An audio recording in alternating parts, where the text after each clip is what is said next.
My name is Randy Burnett. I currently live in Utah. I've been there for a few years now. I spent a lot of, about 17 years prior to that, I spent in Georgia. Currently, I work in construction. I've done construction for about 20 years along with the farming and ranching. So I'm constantly getting myself injured in one way or another, especially on the farm as well. Between farming and ranching, there's been a huge part of our family. It's always been something that we've felt was very important for us. And we've always been the type of family to travel and to find ourselves out in the middle of nowhere. How far out can we get? How far away from civilization can we be? I always want to be somewhere where I don't feel like there's people watching me and I can just breathe the fresh air. You get out into those areas, you have to spend a lot of time to get there and a lot of time to get out. Having that Jase Case with me has provided a tremendous amount of comfort in case something were to happen. So I had the experience with the Jase Case last year. I wanted to take my kids to Colorado, where I grew up. I grew up skiing there. I wanted to take them on a ski trip.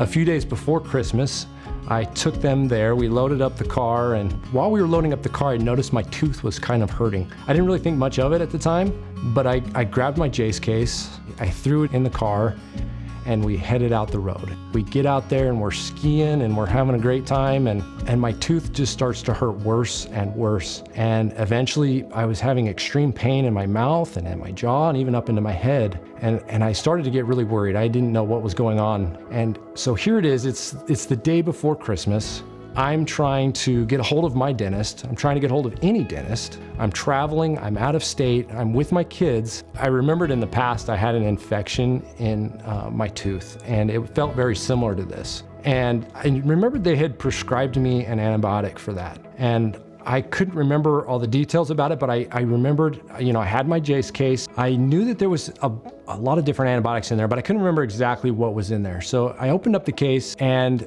there's this information booklet in there that I was able to open. It had a detailed description of each one of the medications that are contained in the case. And it also has information about the many different symptoms that those medications can treat. And so that was really important for me, making sure that I selected the correct one. This little information booklet is amazing for the amount of information that it has in there. If you're out in a remote place and you can't get a hold of a doctor or a dentist, just kind of like I couldn't because it was the holidays, having all this information at your fingertips was amazing.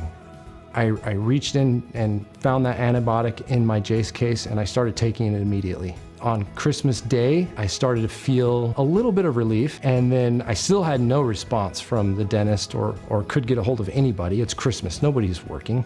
It wasn't until 2 days after Christmas that I was finally able to get in to see the dentist. Over those couple days, that pain had started to go away a little bit, and when I went to the dentist, sure enough, I had an infection, and he said, "We're gonna need to get you on an antibiotic right away." I said, "Well, actually I've already been taking one." He said, "That's great. We would have needed you to be on that antibiotic for a few days anyways, so that we could do that root canal because that infection was bad." Had I not had the Jase Case with me, and had I not had started that antibiotic right away, most likely the infection would have gotten worse. It would have progressed. It could have abscessed, and it could have been a lot worse.